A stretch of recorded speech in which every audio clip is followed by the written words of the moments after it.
Okay everybody, today we're going to give a real good person in a real bad place to listen. And yes, that sounds like a mouthful, and I'm sure this album will be quite something because Des Rocs has put out some amazing singles to go with this one, which, to be honest, I have already listened to the singles, so I do know a few tracks on the album, but of course not all of them, so this will be my first full listen. And yeah, just come on the journey with me and we'll just see what happens. Okay, here's this episode's in editing thoughts, overall thoughts on the album. And I've sat on it for a bit now, and I must say, this really honors the whole genre bending character that Des Rocs is really going for. Because there are some really cool, quirky elements in here that kind of hit you out of the blue, where you're like, whoa, what the hell was that sound? Or, yes, give me more of that distorted riff. There are some really cool things in this album, and this album tells a story. Nothing feels like it's there without a purpose. Bringing up aspects of disillusionment, for example, Mickey Mouse Club is probably the representative song for me for that, where you realize there is a illusion built up and you don't want to like buy into it. And these voices that keep on popping up throughout the record, these distorted voices, they seem a bit like a nod to the voices we have in our own heads that tell us all kinds of shit. It can be our darkest fears, our doubts that keep on whispering to us, or it can be the voices of those people that keep on doubting us, that talk against us, that don't believe in us. These voices are stuck in our head, and it seems like it's very much about like breaking away from that, breaking away from like boxes people might try to fit you into, and really growing into your independence, your own voice, and being very brave. That's kind of what this album encompasses for me. Being your true self, being a good person, even if we are in a really bad place, even if there's shit going on that every day you're like, how is this even the real world, you know? So yeah, that's what this album really embodies for me, and it was an absolute pleasure listening to it, and I'm sure I'm gonna be returning to it quite a bit. And I actually hope that I'll catch Des Rocs live eventually at some point. That would be amazing. But yeah, if you want to hear any further, like deeper thoughts on the individual tracks on the album, then stay tuned.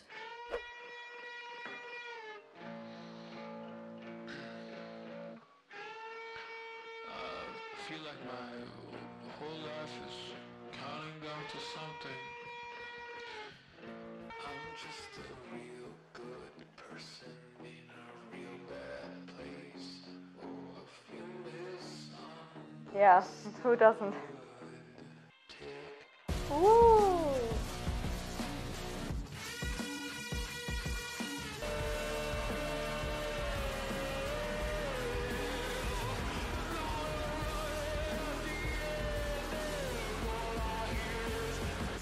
Ooh, okay. What we definitely had in that first song are the signature. Whoa! Hello. That was too early. That just continued. But what we definitely have in this first song are the signature guitars. I just love his guitar toning. It's just so like, dirty and in your face. It's great. I can literally already hear this without my headphones even on my ears. God. Okay, here we go.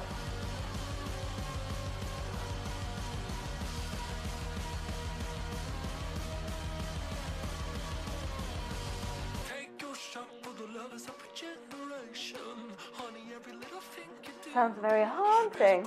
Imagination.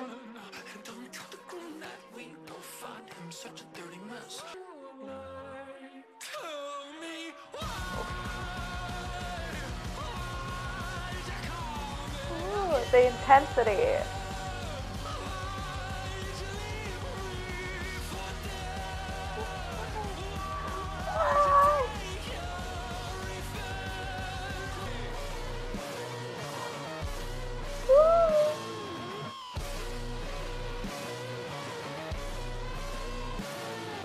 Whoa!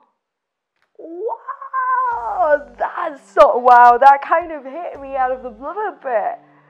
The intensity of that was wild. Like the pace, what that riff, amazing. It had like a haunted, panicky quality about it. Really, someone as if just like, you know, when you grab something, you're like, why? Like, tell me why. That's the energy that was in this song. It came across so well. And this might sound really weird, and that might only be me, but elements like of the vocals, like at some bits I was like, this gives me a bit of like Queen and Freddie Mercury vibes, and I was like, what? But I was not expecting that song. That song is fire. Let's continue. We love the triplets, it seems. Y, followed by break, break, break. All right, here we go.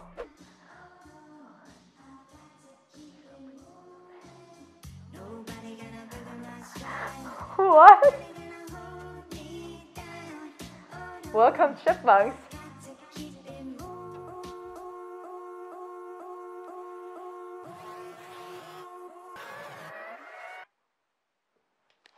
Okay, that was a little interlude, I guess. Oh.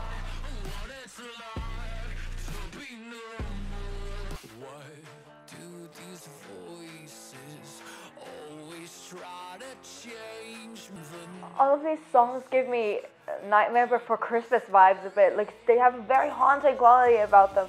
So you're like up in your face, in your head. It's so cool. Ooh, that bass drop.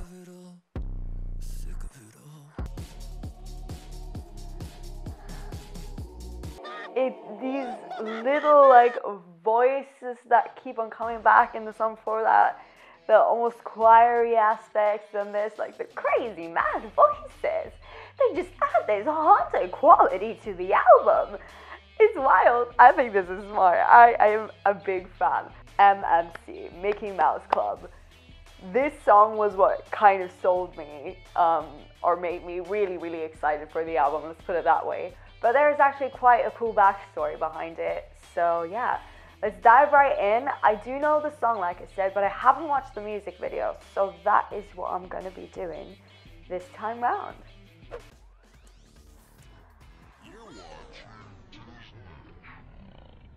Ooh.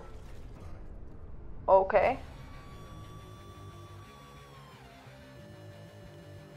Is this a downfall of the Disney Channel star or what?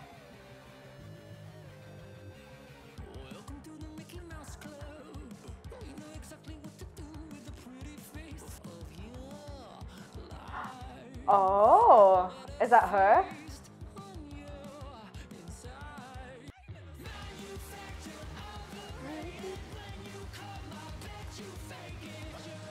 Substance abuse, here we go.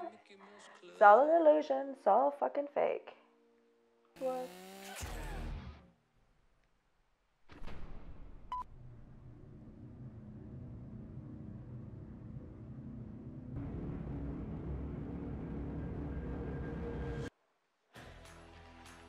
Well, that is quite the end to that video. Yeah, hey ho Disney Channel, to Ruby with the Sharpest Lies. If I'm not mistaken, in the video, wasn't the girl's name Ruby? Didn't it say starring Ruby? I think so. Oh, interesting. Interesting.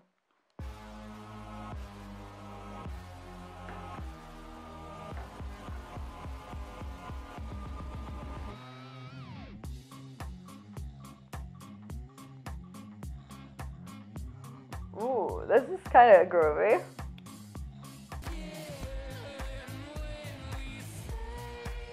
I love the flow. And now they're like, ooh, haunted voice. Or like the villain scene in, what's it called, Kiss the Frog? Is that how it's called? That Disney film where he's like talking, where he's like, that voodoo scene where he's like talking to the demons. This is kind of like this demon parade.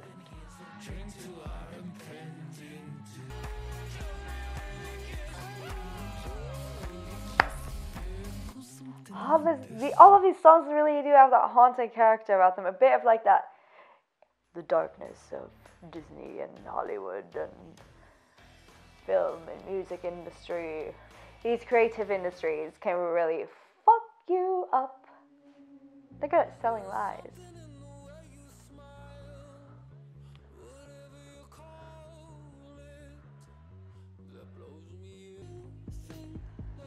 This feels like floating through the night a bit.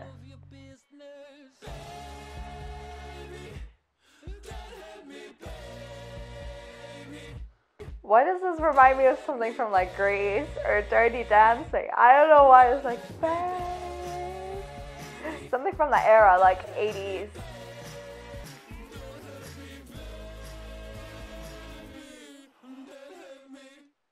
Don't hurt me. Oh.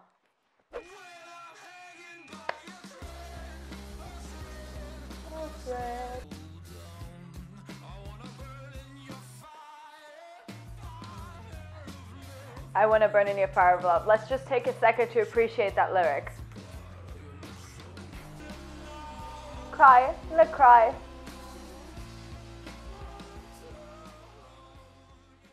Help me, please. The desperation, like, help me. Next song. We are almost done. Bar to lose.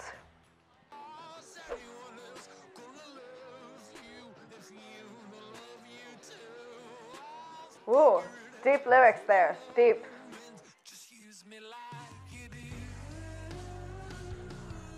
I was expecting a heavy drop there, but it's like we're like, was not expecting that. I like being surprised. Okay. Please do surprise me.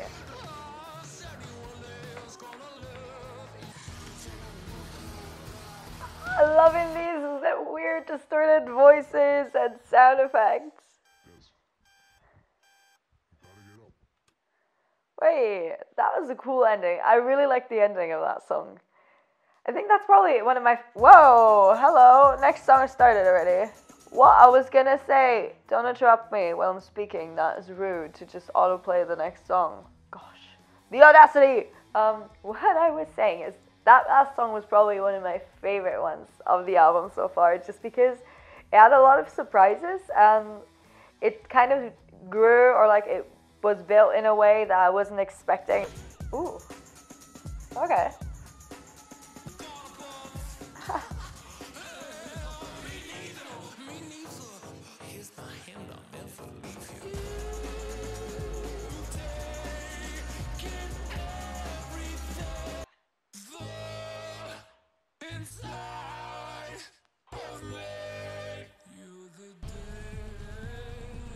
Ooh, what a bridge.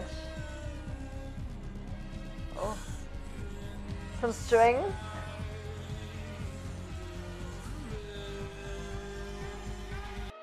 Nice. Final track. Rabbit hole, here we go.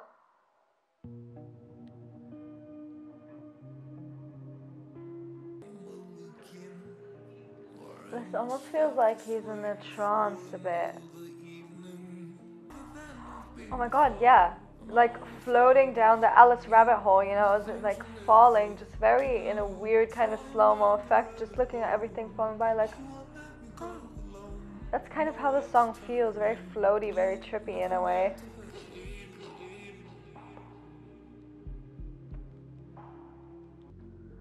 The song makes you want to like close your eyes and just like, oh. I take that back. Ooh, yes, come in with that guitar solo.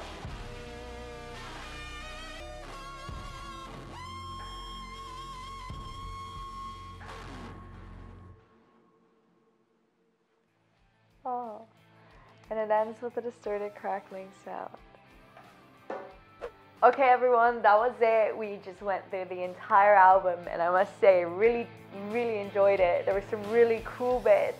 So yeah, this album is definitely worth looking into. So if you haven't done that, highly recommend you do and you check out Des Rocs because he has some absolute bangers out. And yeah, that was it for today. Thank you so much for watching and hopefully I'll see you in another video.